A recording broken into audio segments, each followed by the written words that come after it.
Welcome to The Explainer. Today, we're digging into the years that set the stage for one of the biggest stories of the 20th century, the Cuban Revolution. We're going to look at just how a place that seemed like a tropical paradise was actually on a collision course with armed conflict. All right, so to really get this, you have to understand the image of Cuba back then.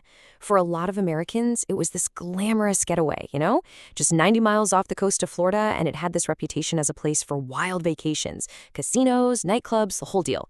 It was a good time, for sure, but really only for the people who could afford to be there. But here's the thing, that dazzling image, it was really just a thin, gilded facade. Underneath all that glitz and glamour, the very foundations of Cuban society were starting to crumble. Yeah, by the 1950s, the reality for most actual Cubans was, well, it was pretty tough. Their entire economy was dangerously hooked on one single thing, sugar. Now think about what that means. If the world price of sugar dropped, the whole country suffered. And between harvests, huge numbers of people were just out of work. So for millions, jobs were hard to come by, everything was getting more expensive, and there was this feeling that things just couldn't go on like this. And that slow burn of a decline, it was about to get a huge splash of gasoline thrown on it. The country's already shaky political system was about to be completely shattered by one man's ambition. And right here, this is the moment everything changed. On March 10th, 1952, and get this, it was just before a national election was supposed to happen, General Fulgencio Batista just took over. He led a military coup, and in a single day, Cuba went from being a constitutional democracy to a military dictatorship. Just like that. And let's be really clear about what a coup is. This wasn't a political debate or a contested election. A coup d'etat is a violent, illegal takeover. Batista didn't win power, he took it with the army, basically sending a message to the Cuban people that their voices, their votes, didn't matter anymore. So under Batista, this idea of there being two completely different Cubas just got supercharged.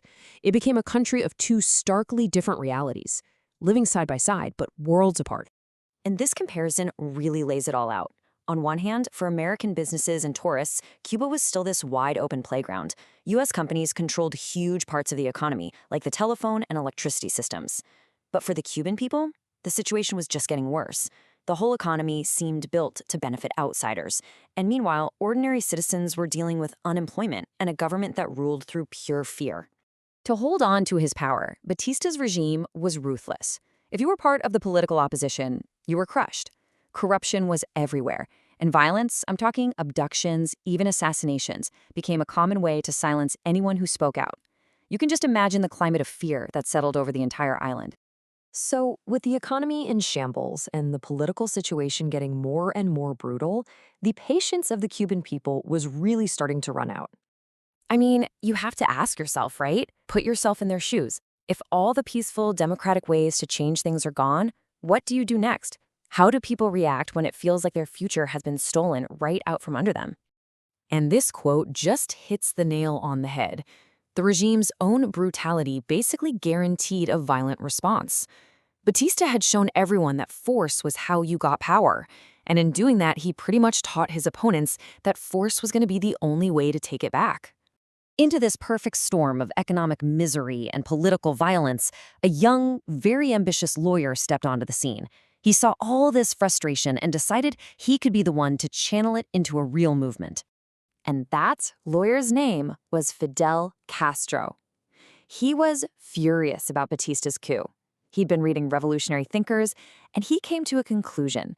The only way to fight an illegal, violent government was with an armed uprising of his own. So he started organizing. His first big move came on July 26, 1953. It was this incredibly audacious attack on the Moncada military barracks. Now, from a purely military standpoint, it was a total disaster. The attack failed and Castro was captured. But politically, wow, it was a brilliant success. The attack instantly turned Castro from some unknown guy into a national symbol of defiance. And that date, July 26th, became the name of his new revolutionary movement. So, that one single failed attack, it's now seen as the opening shot of the Cuban Revolution.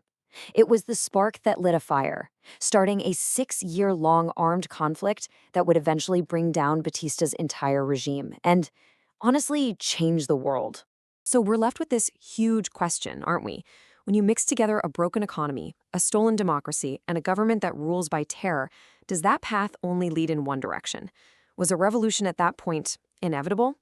All the pieces were on the board, and Cuba was barreling towards a future that absolutely nobody could have predicted.